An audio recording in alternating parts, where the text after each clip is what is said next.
Today we have Professor Glenn Penny from the University of Iowa as a guest in our museum. Most welcome to the Museum der Kulturen Basel, Museum of Cultures, Switzerland. In the latter part of the 19th century, there were many ethnographic museums coming up. Why is that so? What was special at that time? The answer turned out to be different than I thought, because back in the 1990s, people became interested in ethnology and ethnographic museums again. There was sort of a boom in museum studies. There's what some people would call a cultural turn in research and a visual turn in research. And people were looking at these kinds of museums in other places. So I thought I would be able to come and look at the museums, look at the displays, discern the hierarchy, see the power relations, and talk about national belonging, and none of it was true.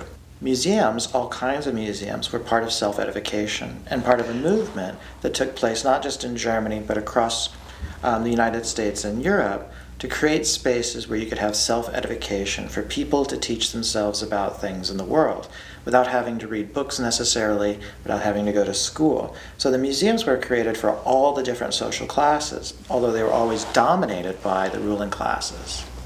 Initially, the idea to build museums was to open up to a broader public a possibility to learn about other places. But what that meant, self-edification and building this, doesn't stop when you go to university, or if you even go to university, is something you can do widely. So museums are a place for people to travel the world without who can't leave the city itself. And this is the one impetus. But the thing that's really important in the German context is that for people like Adolf Bastian, who becomes sort of the driving force of these museums in the German-speaking world, and this is true in Switzerland and Austria as well, not just in what becomes the German nation-state in Berlin. For Bastian, this is part of the Humboldtian project of creating a universal history of mankind. And for Humboldt, the whole cosmos is everything. So for Bastian, it's one piece. It's the human part of it. And for Bastian, he's not so interested in physical anthropology. He's interested in human culture. Mm-hmm. And he starts with a simple beginning, that all people are the same, and that all people share common characteristics. And the second part is that you can discern those characteristics through comparative analysis, but you have to do it as inductive science. First, you gather empirical data, then you let the laws, the rules that govern transformations, that guided history emerge. The thing that's really important to understand about the artifacts, the objects, the reason they're collecting them, is they're basically material traces of human history. Mm-hmm. And so each object is like a book, it's like a text. Mm-hmm. And the more contextualization you bring to each object, the more information you can draw out of it. The transformations of the modern period of the 19th century, which allowed rapid transit, rapid communication, travel everywhere. Bastian spent 25 years of his life traveling the world. He went around the world multiple times before he became a museum director. His ability to do this was also part of the same forces that were eliminating the very objects, the traces of the history that he wanted to see. Because once people came in contact with steel knives, they didn't make them out of stone anymore, and things like that. So he wanted to get everything as soon as possible. And that's why the museums fill up so quickly. Now, the reason the city fathers would want these has to do with basically civic self-promotion and the importance of science in gaining a position of, well, a status in a comparative world of competition.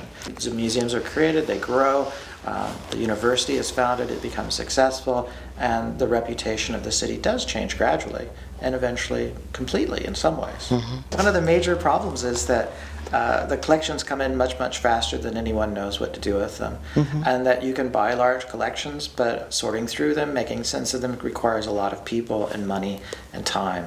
And so on the one hand, the cities are very good at creating the edifices, the buildings, but not so good at supporting the people who work in them. And this is a perennial problem that's not unique to the German-speaking world.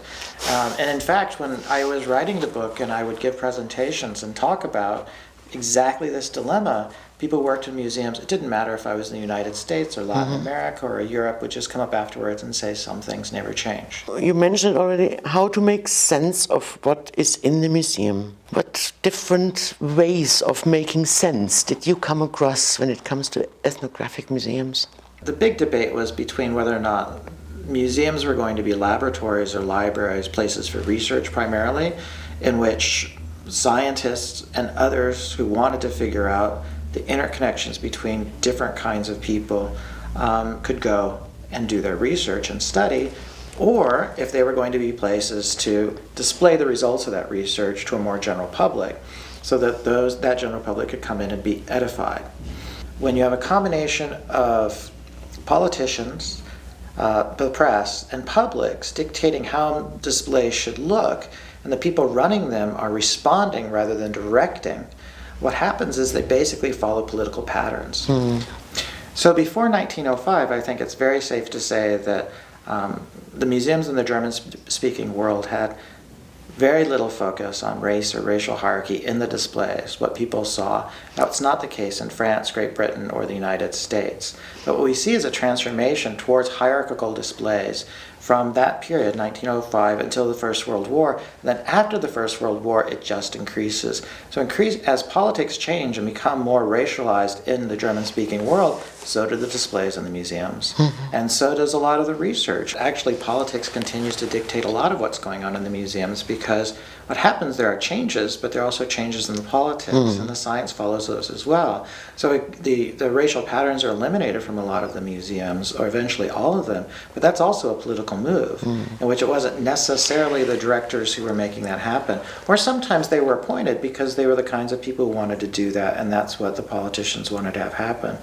I think the real move when museums start to become innovative is part of the self-reflective moment in the history of ethnology and anthropology in general, which I would mark around the 1980s internationally, in which people started to have a lot of reflection of what is it that anthropologists do, how much of it is good, what is bad, what is problematic, how can we change it. And museums became places where these debates were worked out as well.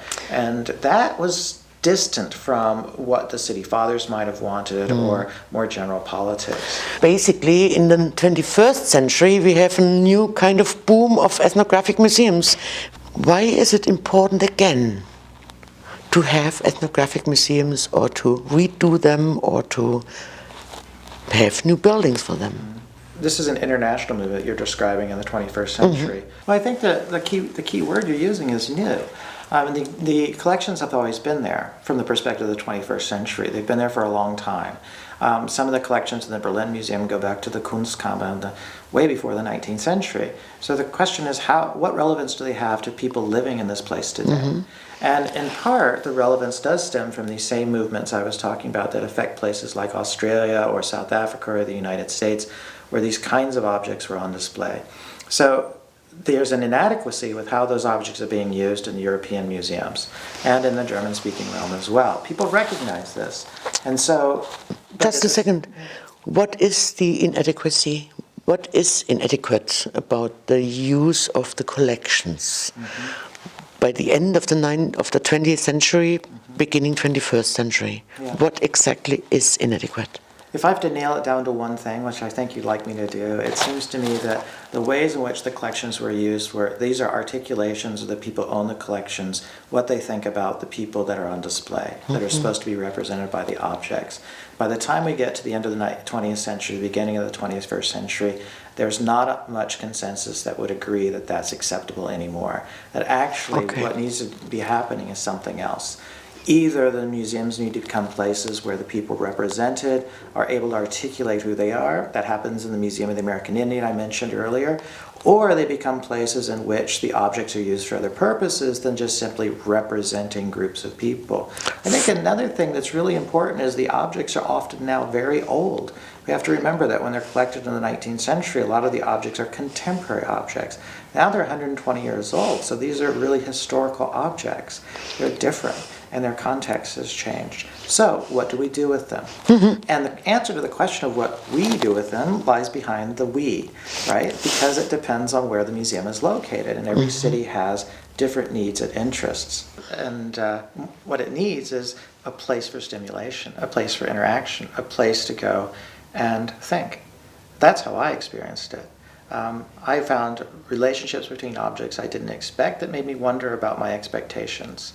I found a wide variety of different kinds of displays that were not linear, that were not didactic, but they taught me a lot. I also learned a lot about spatial relationships that I hadn't thought about as well.